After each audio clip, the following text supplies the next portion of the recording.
The first time I asked my mother for help, I was 5 years old. I had fallen off my bike and scraped my knee. Blood was dripping down my leg. I was crying, and my mother knelt down beside me, wiped my tears, and said, "You're going to be fine, sweetheart. You're so brave. You're so strong. You don't need me to fix this. You can fix it yourself." That was the moment I learned, the moment I understood the unspoken rule of my childhood. I was not allowed to need. I was not allowed to ask. I was not allowed to be weak. I was supposed to be strong. I was supposed to be independent. I was supposed to take care of myself because no one else was going to do it for me. I didn't know it then, but that moment on the sidewalk with the scraped knee was a preview of something much bigger, something that would come decades later, something that would involve a hospital bed, a transplant surgeon, and the most devastating question a son could ever ask his mother. "Mom, will you give me one of your kidneys?" And the answer she gave me would change everything. My name is Ryan Mitchell. I'm 34 years old. I'm a high school English teacher, a published poet, and a man who has spent his entire life proving he didn't need anyone. I built my life around that belief. I built my walls around that belief. And when I finally, desperately, had to tear those walls down and ask for help, the person I needed most turned away. My mother refused to donate a kidney to save my life. 6 months later, she needed mine. Welcome to Vindication. Get settled because this one is going to hit hard. But I promise you, by the end, you're going to feel something powerful. Drop a comment and let me know where you're watching from. Hit that like button and make sure you're subscribed. Trust me, you're not going to want to miss how this ends. Here, let me back up. To understand what happened, you need to understand my relationship with my mother. My mother, Margaret Mitchell, the woman who raised me, the woman who taught me to be strong, the woman who, in her own way, loved me. But her love was conditional. Her love was transactional. Her love was always about what I could do for her, not what she could do for me. Margaret Mitchell was a nurse, a good one. She had spent 30 years caring for other people. She knew how to take care of the sick. She knew how to comfort the dying. She knew every detail of the human body, every medication, every procedure. She had saved countless lives. She had held the hands of people who were terrified. She had been the rock for strangers in their darkest moments. But for me, her own son, she could not be that person. My father left when I was 8. He was a traveling salesman who came home one day, packed a bag, and never came back. I don't remember him much. Just a vague memory of a man who smelled like cigarettes and Old Spice. After he left, it was just me and my mother. And my mother was not the kind of woman who showed weakness. She didn't cry. She didn't complain. She just got up every morning, went to work, and came home with a tired smile that I learned to recognize as a warning. She expected me to be strong. She expected me to be perfect. She expected me to be everything she wasn't allowed to be.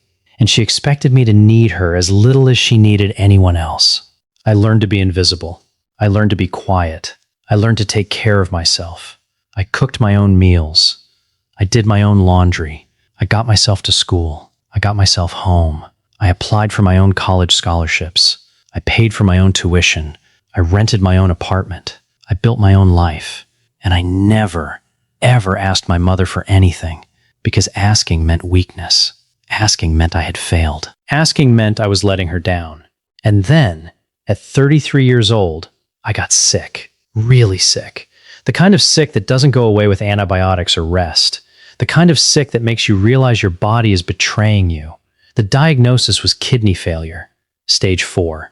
My kidneys were functioning at less than 15%. I needed a transplant. I needed someone to give me one of their kidneys. I needed a miracle. I was put on the transplant list. The waiting list for a deceased donor could be 5 years. 5 years of dialysis. 5 years of being hooked up to a machine 3 times a week, watching my blood get filtered. 5 years of exhaustion, nausea, and the constant fear that I might not make it to the end.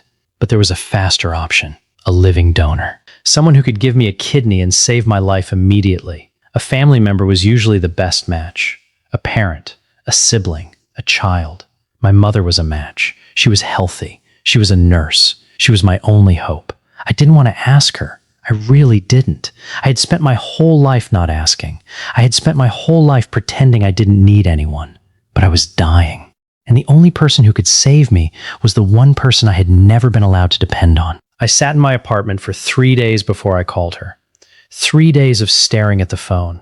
3 days of practicing what I would say. 3 days of convincing myself that this time would be different, that my mother would step up, that she would be the person she had been for so many strangers. On a Thursday evening, I dialed her number. She answered on the second ring. "Ryan? Is everything okay?" "Mom, I need to talk to you about something. It's important." "Of course, sweetheart. What's going on?" I took a deep breath, and then I told her everything. The diagnosis, the kidney failure, the transplant list, the 5 years of waiting, the possibility that I might not make it, and finally, the question I had been dreading. "Mom," I said, "you're a match. You can give me a kidney. You can save my life." There was silence on the other end of the line. Not the kind of silence where someone is thinking, the kind of silence where someone is calculating, the kind of silence where someone is deciding whether or not you are worth the sacrifice. "Ryan," she finally said.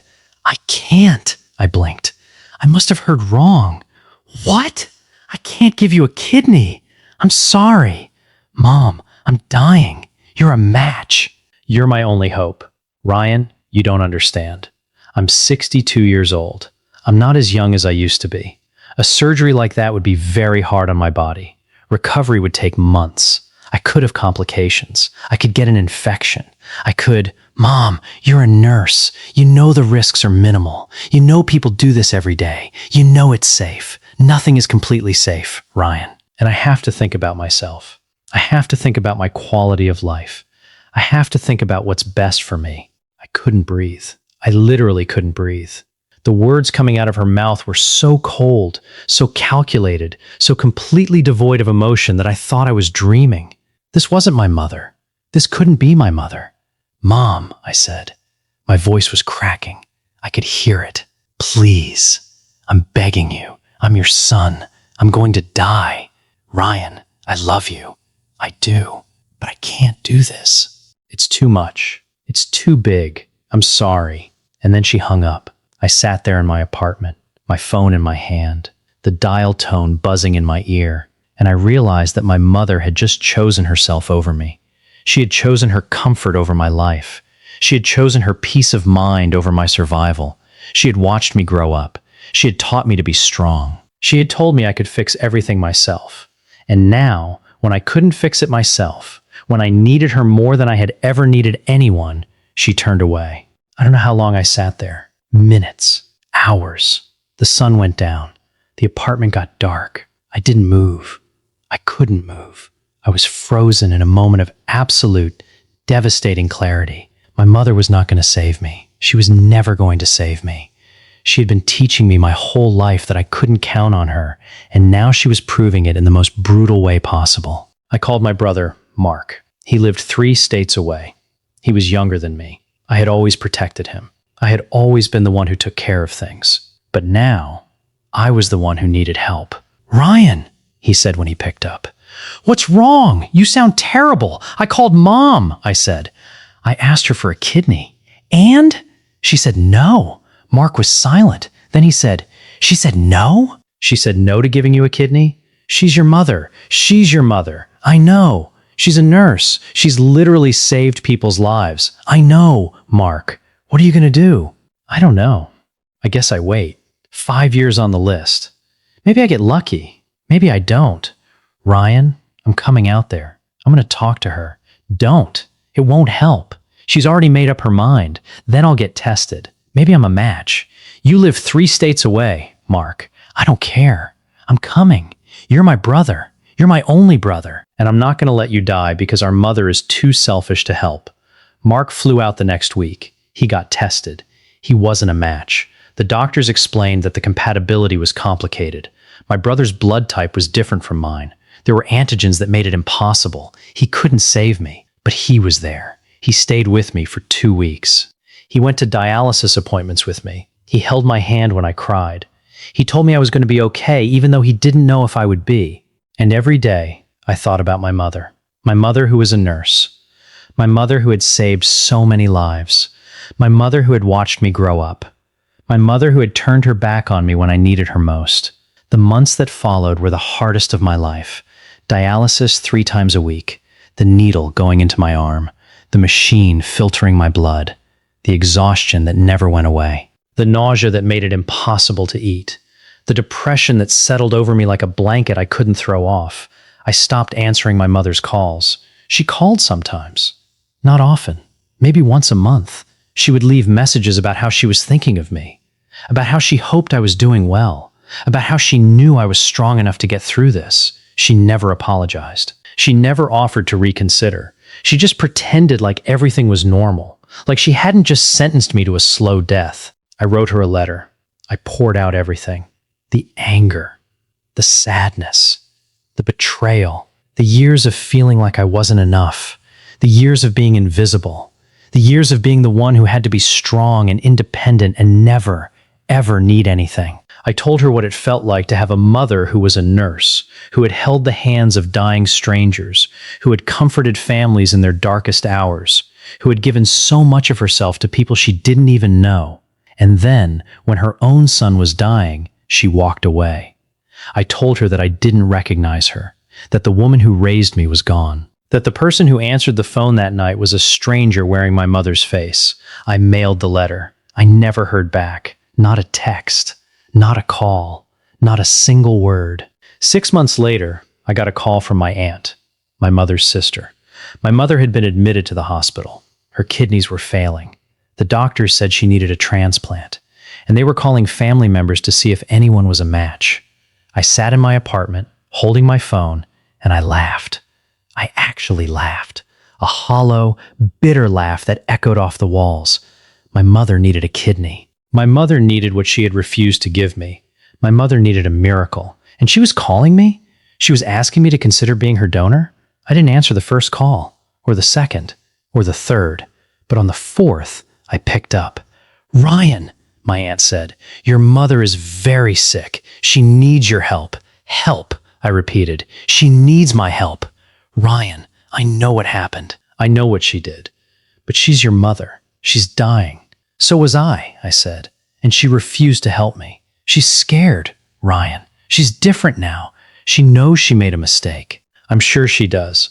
I'm sure it's very easy to realize you made a mistake when suddenly you're the one who needs something." "Ryan, please, just come to the hospital. Just talk to her." I didn't say yes. I didn't say no. I just hung up the phone. I sat there for a long time, thinking about the night I had called my mother, the silence on the other end of the line, the cold, calculated words, the way she had chosen herself over me, the way she had turned her back on her own son, and now she needed me. Now she was asking for what she had refused to give. I remembered the letter I had written, the letter she had never answered, the letter that had been met with silence. I remembered the months of dialysis, the exhaustion, the fear, the loneliness. I remembered my brother Mark, who had flown 3 states away just to be with me. I remembered the kindness of strangers, the nurses who held my hand, the doctors who stayed late, the people who showed up even when they had no reason to. And I remembered my mother, the woman who had saved so many strangers, the woman who had refused to save her own son. I got in my car. I drove to the hospital. I didn't know what I was going to say. I didn't know what I was going to do. I just knew I had to see her. I had to look her in the eye. I had to see the person who had chosen herself over her son. She was in a private room. The curtains were drawn. She looked smaller than I remembered, frail, old. Her face was pale. Her eyes were tired. She looked up when I walked in, and for a moment, I saw a flicker of something. Relief? Guilt? Fear? Fear, Fee whispered. "You came! I came!" I said. "I don't know why, but I came. Thank you. Thank you for coming." I sat down in the chair beside her bed. The same kind of chair I had sat in when I was the one in the hospital bed. The same kind of chair she had never sat in. The same kind of chair she had chosen to avoid. "Ryan," she said, "I know what I did was wrong. I know I failed you. I know I have no right to ask you for anything." "Then don't ask." She looked at me. Tears were forming in her eyes. "I don't have anyone else. Your brother can't donate. Your aunt can't donate. You're my only hope." I stared at her. My mother, the woman who had taught me to be strong, The woman who had taught me I didn't need anyone. The woman who had turned her back on me when I needed her most.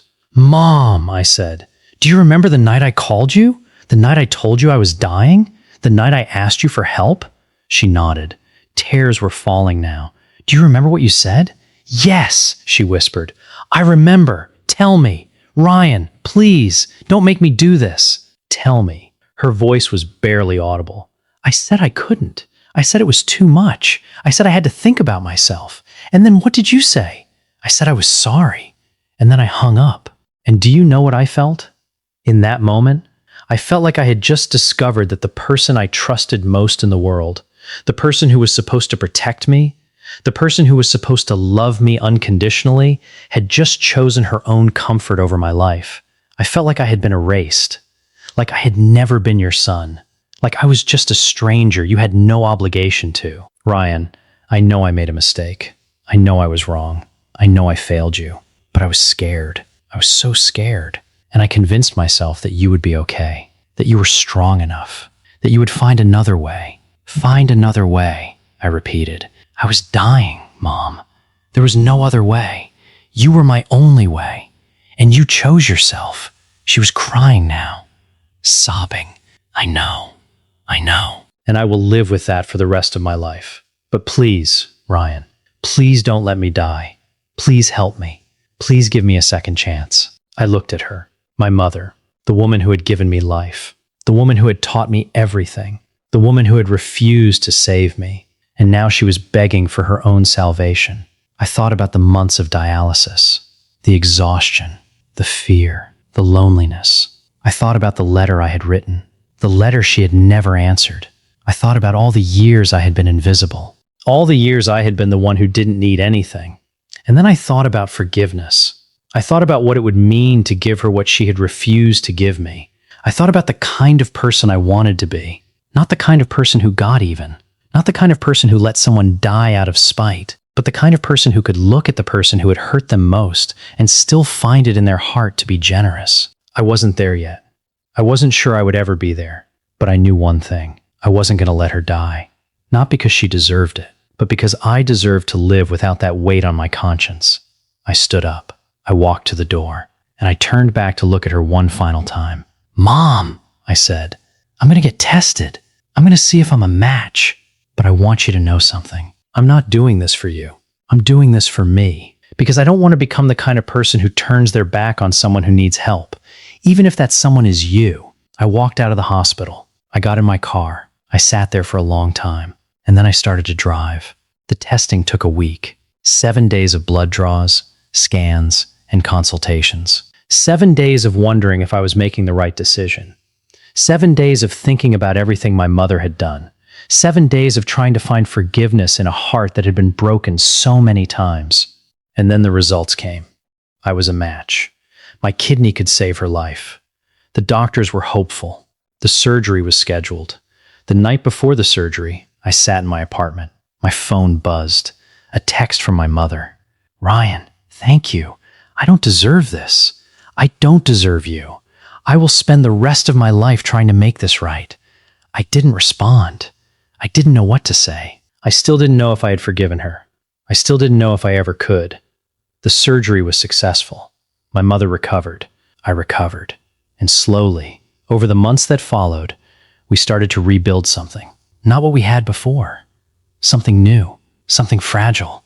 Something built on the understanding that love is not just words. Love is action. Love is showing up. Love is choosing someone even when it's hard. Love is giving someone a part of yourself, even when they didn't give it to you. I still don't know if I have fully forgiven my mother. Some days, I think I have.